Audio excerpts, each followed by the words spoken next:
You must be thinking, this must be the worst time in history to be alive, right? Wrong. Undoubtedly, the worst single year to be alive was 536 AD. Warning, things are about to get really dark.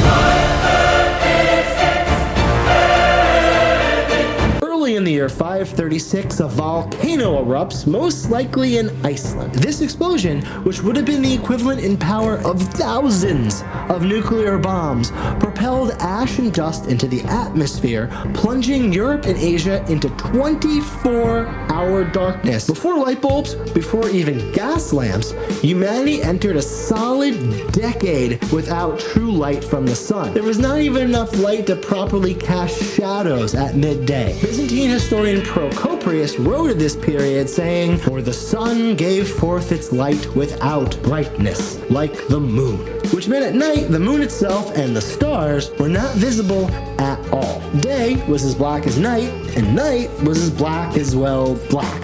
Ironically, this lack of light is not where the term the Dark Ages came from. That was from scholars being unable to find much cultural advancement during this period, which you can certainly understand because I don't know about you, but on a single cloudy day, my productivity just plummets. The lack of sunlight across the northern hemisphere created the fastest planetary cooling in recorded history, sometimes called the Little Ice Age or the Volcanic Winter.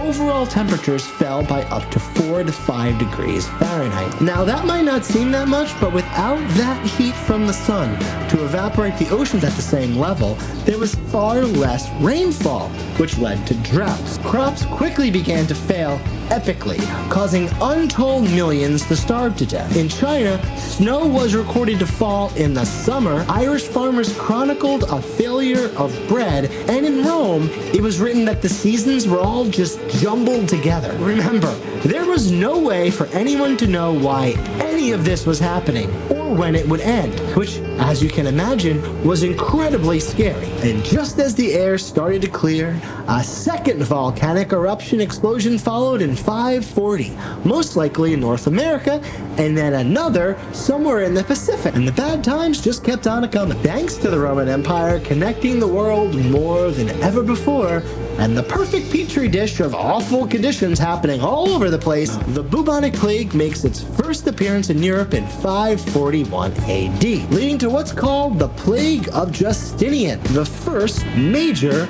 global pandemic, which would kill 1/2 of the Roman Empire. This was unsurprisingly marked as one of the final blows to Byzantine Rome before it collapsed, only to become the personal obsession of every dude in history from that point on. Now don't worry about Rome.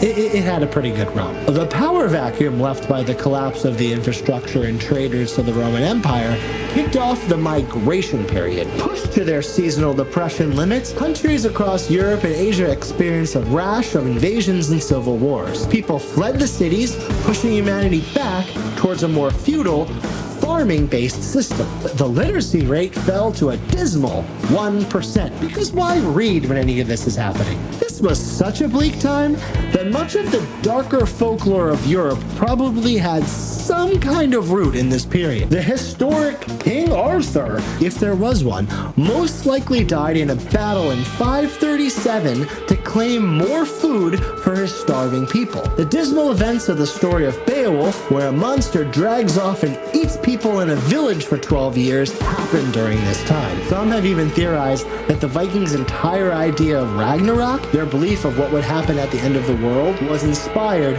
by cultural memory of these years without sunlight. It would take over 100 years for humanity to recover from these events and begin growing again. Now, historians can tell this from an increase in silver mining in the environmental record. So, when things are feeling dire, remember, you could have been born during a period where you would spend a third of your short, awful life in eternal winter and then probably die of the plague. But if that sounds like something you'd be into, the past 100 years or so have been weirdly quiet volcano-wise, and scientists think we are long overdue.